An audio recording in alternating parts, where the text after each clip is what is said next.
Let's start here. So with some of the basics, the mechanics of how Twitter growth actually happens, right? So what happens is somebody sees a tweet of yours somewhere, somehow. They retweeted it, they came across it, you featured it in your newsletter, you linked to it, whatever it is. Somehow someone sees your tweet. And let's say, hopefully they like it, they find it interesting, they find it helpful. They go, who is this guy?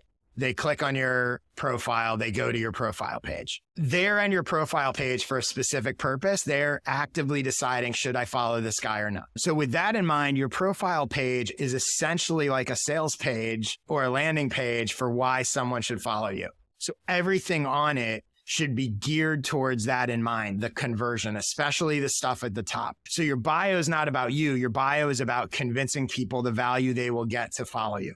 They're reading your bio, not thinking, who is this guy, but thinking, should I follow this guy? Is he worth it?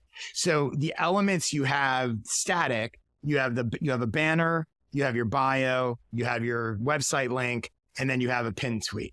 No. All of those should be in your mind when you're creating them, that the people that are looking at them are people who saw some tweet of mine, thought it was interesting. They're literally trying to figure out, should I invite this guy into my feed?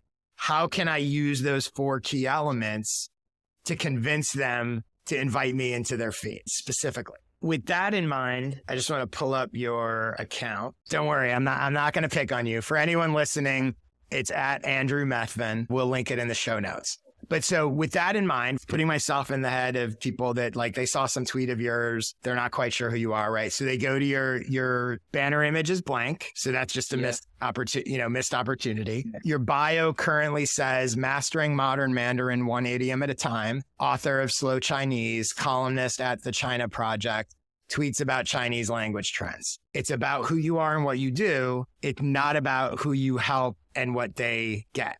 So if you compare that to my bio, for example, so my banner says I help creative entrepreneurs. So if a creative entrepreneur sees it, they immediately know this guy. They don't know that I'm good or not. They don't know that I'm whatever, but they know, oh, maybe this is for me. Very clear, very clear and simple. I help creative entrepreneurs. Then my bio says, I simplify audience and business growth for you by sharing how I built a 24,000 subscriber newsletter, 6-figure solopreneur business, and popular podcast. So that first part, I simplify audience and business growth for you. So I see they go to my page. They're like, okay, this guy helps creative entrepreneurs. How does he do it? Oh, he's going to help me. I want to grow my audience and business, and I'd like it to be simpler, and it seems very complicated. And then I have a little bit of my credibility in the second part. Oh, this is not just some random guy. Like he's built a newsletter. He's got a podcast. He's a solopreneur. Now, look, that may not scare, but it may turn some people off. They're like, I want to build a big agency. I want to build a big company, but they're not my main target audience anyway. The key is having it be focused on the value that you provide to them, not the equivalent of like a resume. Sales page versus resume. I even have where the location field would normally be, like yours says the UK or London or whatever it was. I just changed that to start here with an arrow pointing directly to my newsletter subscribe page. So that's what you want to do from a sort of conversion standpoint.